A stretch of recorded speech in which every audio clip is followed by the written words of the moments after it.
J'avais l'autre jour une discussion avec ma fille sur la question du lâcher-prise. Où elle me disait, j'arrive pas à lâcher prise, comment est-ce qu'on fait? Et sur le moment, je savais pas trop quoi répondre. Donc c'est une question que j'essaye de regarder en ce moment. Et comme je pense que ça, non seulement ça peut concerner un certain nombre d'entre vous, mais qu'en plus, forcément quand on fait des lectures de tarot et d'oracle, il y a un moment où on dit aux gens, il faudrait que vous lâchiez un petit peu prise. Je crois que c'est la phrase que tout le monde a entendue au moins une fois dans sa vie. Mais une fois qu'on a dit ça, on ne sait pas toujours quel est le chemin. Alors j'ai pas la prétention de connaître le secret du lâcher prise. Si je le connaissais, je serais millionnaire. Pardon. Donc, je vais juste essayer de lister ce que je peux comprendre comme chemin possible vers le lâcher prise. Dans les cas extrêmes, évidemment, il y a les molécules. Quelquefois, on n'en fait pas l'économie. Je suis a priori pas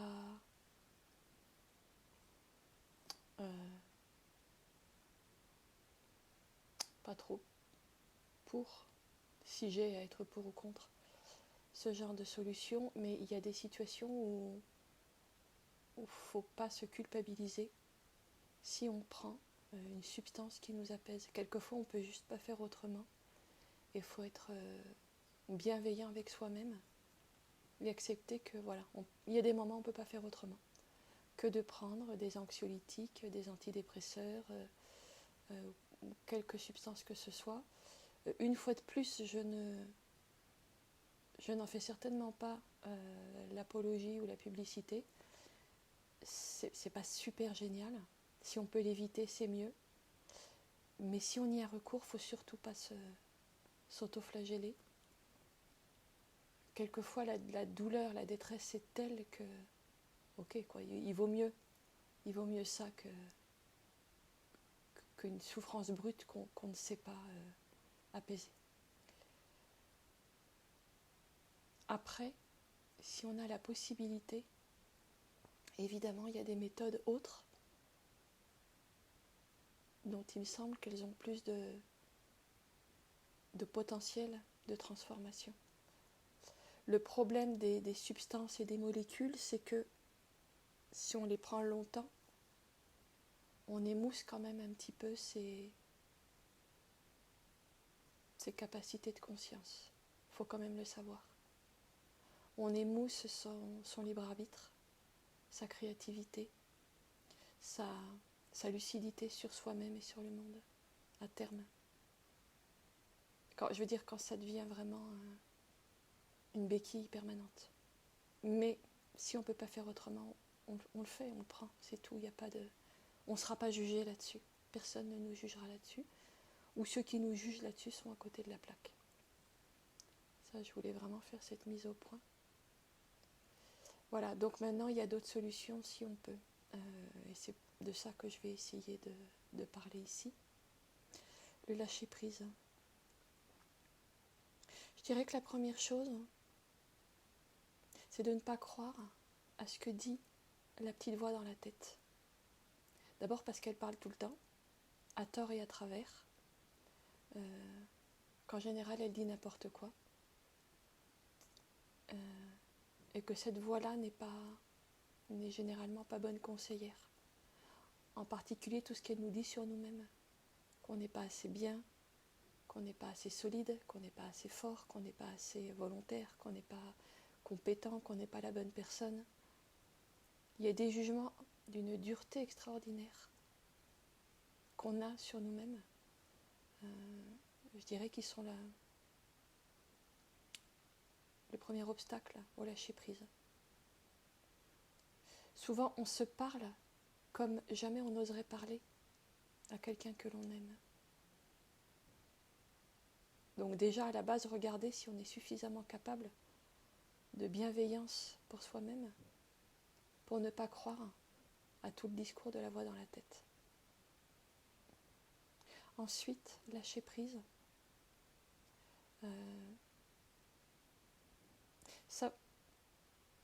Ça passe par le fait de, justement, de ralentir ce flot permanent des pensées qui sont là. De toute façon, ça fait partie de la condition humaine. L'être humain, il pense, mais en mode automatique. On le contrôle très très peu. Donc le deuxième point, ce serait d'arriver à apaiser, parce qu'on peut quand même l'apaiser un petit peu, ce bavardage permanent en descendant d'un étage. Le bavardage, il se passe dans la tête. Dans la tête, le bavardage, il est situé dans cette zone-là, je dirais, hein, entre le front, où ça pense, et puis toute la zone laryngée, où ça, vous savez, quelquefois, on se parle à soi-même. Quelquefois même, on se parle à voix haute quand on est tout seul. Des fois, on croise des gens, ils font leurs courses et puis ils racontent, ah, je vais prendre ci, puis je vais prendre ça. Et j'en rigole, mais je le fais aussi. Oui, alors je vais faire une ratatouille, alors il faut des aubergines, oui, mais alors dans ce cas-là, est-ce que j'ai des courgettes, etc. Ça n'a absolument aucun intérêt, mais il y a cette espèce de parlotte automatique, de commentaires permanents de tout ce qu'on est en train de faire. Et donc, on peut essayer de s'en détacher un petit peu en descendant donc de tout cet espace, l'espace qui pense et l'espace qui raconte, en descendant en dessous, vous voyez, en dessous là, en se reliant à l'espace, je dirais en dessous du cou, en particulier l'espace du cœur, mais pas que, je dirais tout l'espace du corps. Tout l'espace du corps, le corps étant entendu ici comme vraiment un champ de conscience, un champ de conscience qui a vraiment une vie, une vibration, une présence. Et j'ai remarqué que quand ça moulinait trop dans la tête, le simple fait de me reconnecter à mon corps était quand même très efficace. Même si au bout de 5 minutes je remonte dans la tête, c'est pas grave, je redescends. Alors on peut faire comme ça pendant un moment, hein, l'aller-retour. Mais de redescendre dans le corps chaque fois qu'on se rend compte qu'on est remonté dans la tête qui pense et dans la sphère laryngée qui bavarde. C'est un petit peu des automatismes à prendre. On peut même se mettre une petite sonnerie toutes les 10 minutes sur son mobile. Alors, au bout d'un moment, on en aura marre, mais c'est sympa. Enfin, c'est sympa. C'est intéressant de le faire une journée, par exemple. Dès que ça sonne, hop, on revient au corps. Et 9 fois sur 10, on se rend compte que quand ça sonne, on était reparti dans les pensées.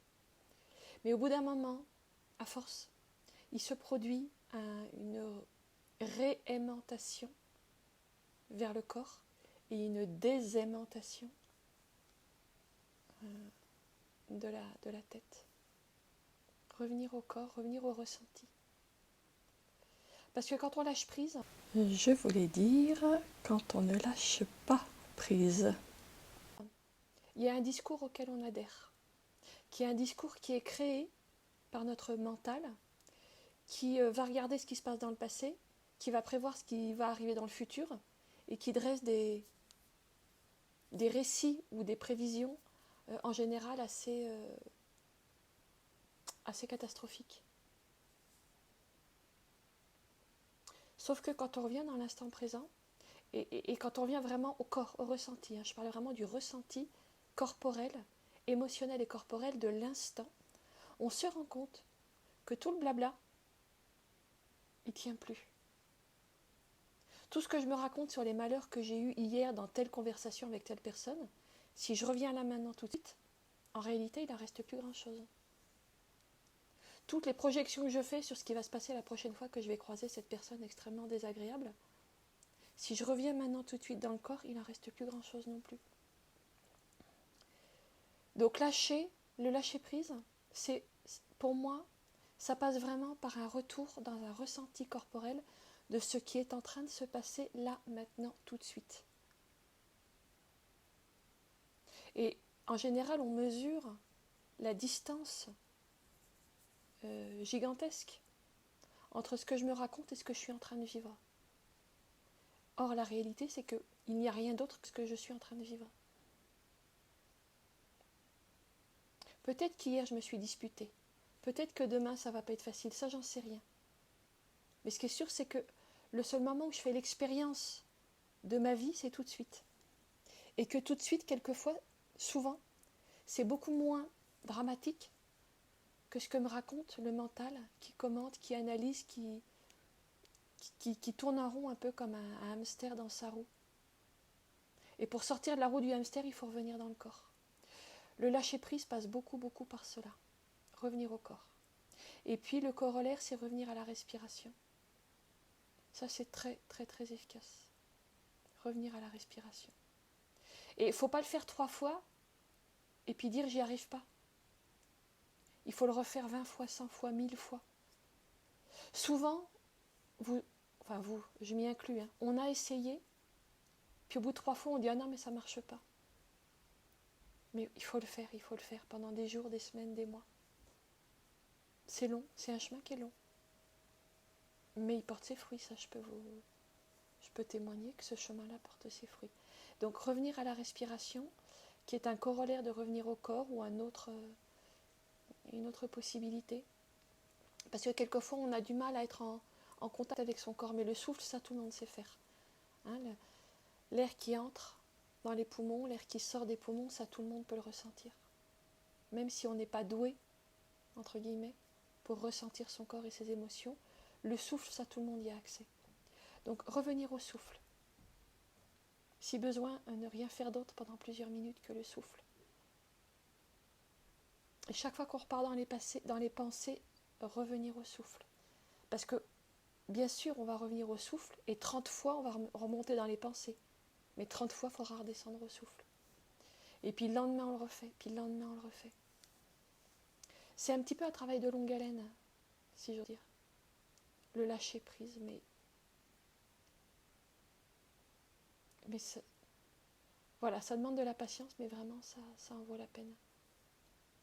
Mais ne vous avouez pas vaincu parce que vous avez essayé pendant 3 jours ou même 3 semaines. Quelquefois, c'est plus long que ça. Mais la détermination paye. Et puis, il y a des moments où on n'y arrive pas. C'est plus fort que nous, on n'y arrive pas. Donc là, bon, je ne l'invente pas, hein, c'est Eckhart Tolle qui dit ça. Il dit, lâchez prise avec le fait que vous n'arrivez pas à lâcher prise. Pardonnez-vous de ne pas lâcher prise. Parce que souvent, quand on n'arrive pas à lâcher prise, en plus, on vient remettre une couche de jugement là-dessus. T'es nul, t'y arriveras jamais, c'est pas pour toi, etc. Donc ça, vous pouvez le lâcher tout de suite.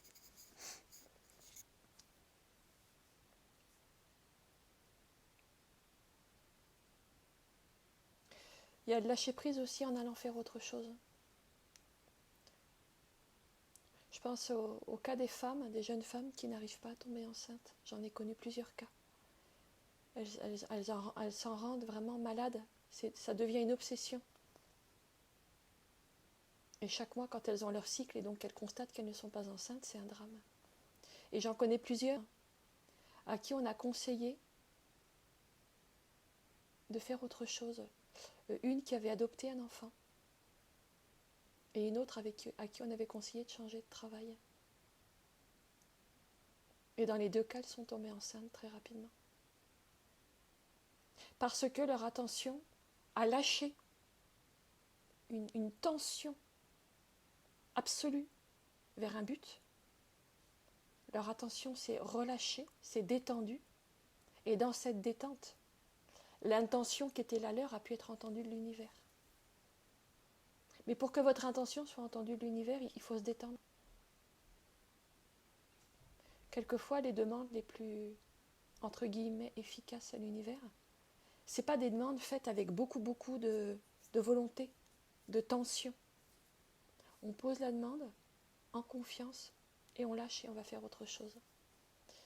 C'est une leçon que j'ai retenue du jardin. C'est qu'au début, je semais, puis comme j'avais peur que ça ne germe pas, j'allais regarder, j'allais gratter la terre, voir si il y avait un germe qui sortait des graines, et évidemment, je dérangeais mes semis, et ils ne poussaient pas très bien. Ou alors je semais en me disant, oh, ça ne va pas marcher, ça ne va pas marcher, ça ne va pas marcher. Et j'infusais mon geste d'une intention qui venait saboter sa réalisation. Ça, c'est une des grandes leçons que j'ai reçues du jardin. Et dans le lâcher-prise, il peut y avoir de ça aussi. Semez la graine et puis lâchez votre volonté personnelle. Vous verrez bien ce qui va se passer. On en revient un petit peu à la loi de l'intention, hein. On pose une demande et puis après on lâche la façon dont l'univers va y répondre.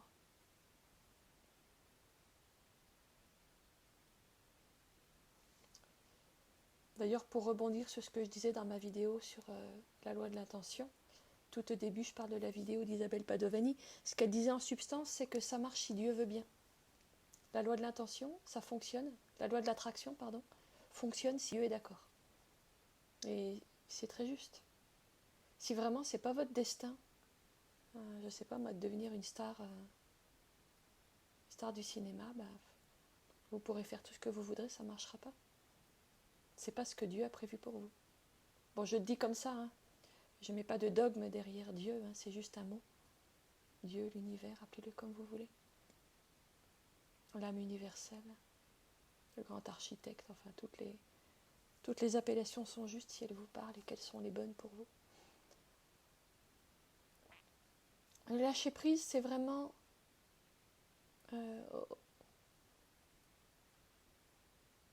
au cœur de notre relation avec l'univers.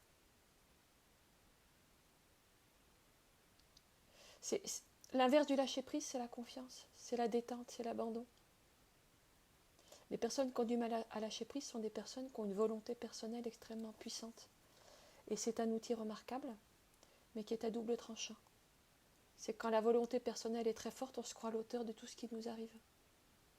Or, en réalité, on est surtout l'initiateur.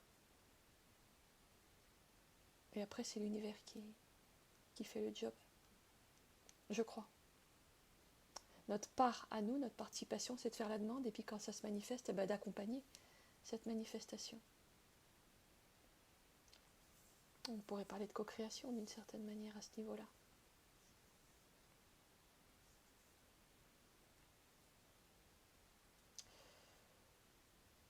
Donc le lâcher-prise demande d'aller regarder notre capacité personnelle de volonté.